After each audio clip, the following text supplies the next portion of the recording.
Hi friends, இன்றைக்கி நம்ம பார்க்க போகிற ரெசிபி பார்த்திங்கன்னா வெஜ் பிரியாணி. ஒரு ஜாரில் பட்டை, கிராம்பு, ஏலக்காய், சின்ன வெங்காயம், பூண்டு, இஞ்சி, பச்சை மிளகாய், தக்காளி இதெல்லாம் உங்களுக்கு தேவைக்கு ஏற்ப எடுத்து வச்சுக்கிட்டு அது ஒரு ஒரு கைப்பிடி அளவு புதினா, ஒரு கைப்பிடி அளவு கொத்தமல்லி போட்டு நல்லா அரைச்சி வச்சுக்கோங்க.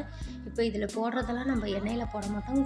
புதினாவும் கொத்தமல்லியும் போடுற மாதிரி வரும். மற்றதெல்லாம் எண்ணெயில் போடாத மாதிரி இதில் எடுத்து வச்சுக்கோங்க. ஒரு குக்கரில் எண்ணெய் போட்டு பிரியாணி லீஃபு, வெங்காயம் வதங்கினதுக்கப்புறம் கொத்தமல்லி, புதினாவை போட்டு நல்லா கிளறி விடுங்க. எல்லாம் வெந்ததுக்கப்புறம் நம்ம அரைச்சி வச்சுருக்க ஜார் அந்த பேஸ்ட் இருக்கு இல்லைங்களா, அந்த பேஸ்ட் எடுத்து அதில் போட்டுட்டு நல்லா கிண்டி விடுங்க.